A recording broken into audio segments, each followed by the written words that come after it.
Voltou para a pauta do plenário do STF a ação direta de inconstitucionalidade em que a Confederação Nacional do Comércio de Bens, Serviços e Turismos questiona um protocolo do Conselho Nacional de Política Fazendária.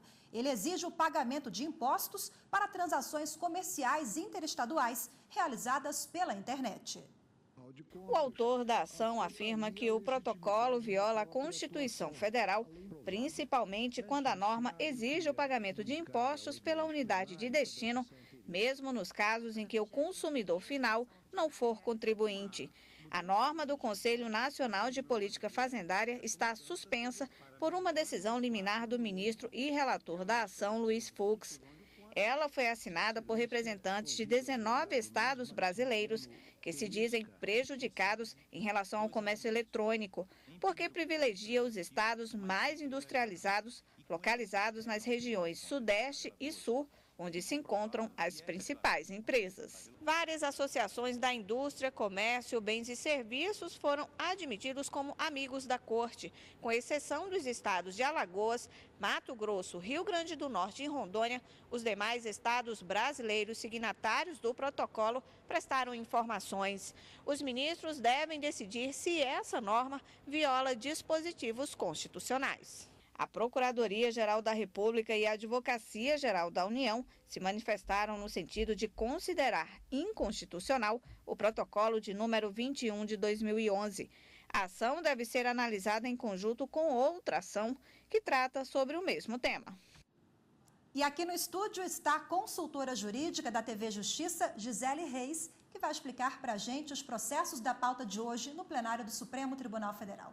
Gisele, boa tarde. Boa tarde, Rafaela. Boa tarde a todos. Sobre esse caso que vimos na reportagem, quantos processos relacionados ao mesmo tema estão na pauta do plenário, estão tramitando no Supremo? Na pauta de hoje, nós temos ao todo 3 processos que tratam exatamente dessa mesma temática, que envolve esse protocolo de número 21 do Conselho Nacional de Política Fazendária. Além do que foi mencionado na reportagem, nós temos ainda uma ação direta de inconstitucionalidade, a 4.713, que foi ajuizada pela Confederação Nacional da Indústria. Nela, o que se discute é exatamente a constitucionalidade desse protocolo, até porque, de acordo com a Confederação Nacional da Indústria, haveria uma ofensa à Constituição Federal que, de acordo com os argumentos colocados na ação, estabelece a Constituição Federal que a tributação seria exclusivamente no estado de origem, então não poderia acontecer no estado de destino. Além desse argumento, a Confederação também coloca na ação direta de inconstitucionalidade que haveria ofensa para os estados que não assinaram aquele protocolo e isso acabaria prejudicando a livre concorrência. Além dessa ação direta de inconstitucionalidade, tem também um recurso extraordinário com repercussão geral reconhecida. Agora conta pra gente sobre o recurso extraordinário, como o caso chegou ao Supremo. O que se discute por meio desse recurso extraordinário é uma decisão do Tribunal de Justiça do Sergipe. Houve lá uma ação em que o Tribunal de Justiça sergipano acabou dando uma decisão favorável, que favoreceu a uma empresa, afastando então a incidência desse protocolo, do protocolo número 21 do CONFAS, que é de 2011. Então, nessa decisão do Tribunal de Justiça sergipano, a empresa foi assegurada a possibilidade de recolher o ICMS, a parcela do ICMS, apenas no estado de origem da mercadoria, quando se está diante de transações que são feitas por meio do comércio eletrônico, showroom ou até mesmo por telemarketing. Então, houve esse direito que foi assegurado. Então, o Estado do Sergipe recorreu dessa decisão e agora contesta aqui no Supremo Tribunal Federal a constitucionalidade. Por meio dessa decisão, o Supremo, então, vai provavelmente fazer um julgamento conjunto em que serão resolvidas as 2 ações diretas de inconstitucionalidade e também um recurso com repercussão geral reconhecida. E também está prevista na pauta de julgamentos de hoje uma ADI apresentada pela Procuradoria-Geral da República contra a lei do estado de Rondônia, que cria um novo município no estado.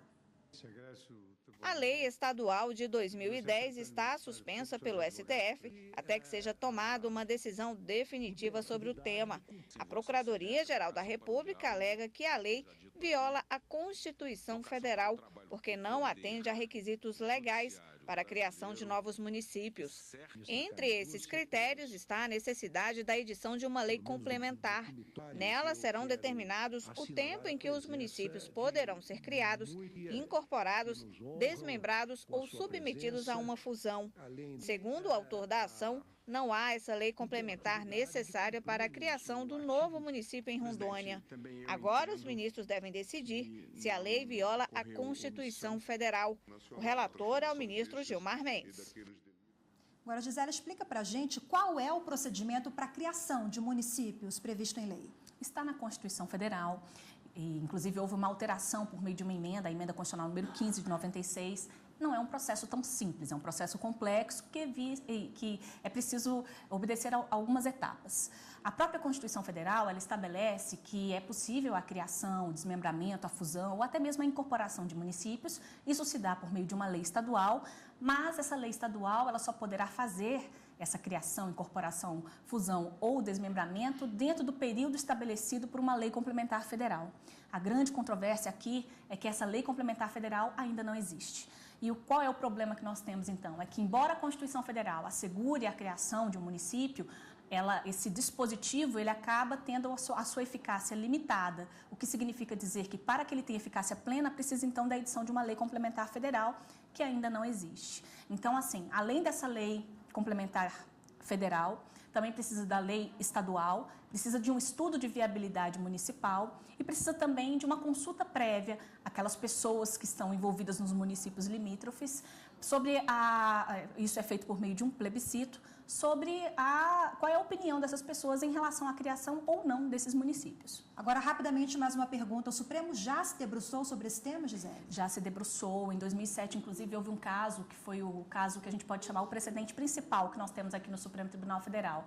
E nessa oportunidade, inclusive, considerou a mora legislativa, né, do Congresso Nacional em relação à edição da lei complementar, outras ações diretas de inconstitucionalidade que também trataram de leis estaduais a respeito da criação de municípios foram consideradas inconstitucionais. Então, essa lei, inclusive, dessa ADI que nós estamos comentando agora, essa lei de Rondônia, ela está suspensa por uma decisão liminar que foi proferida pelo Supremo Tribunal Federal.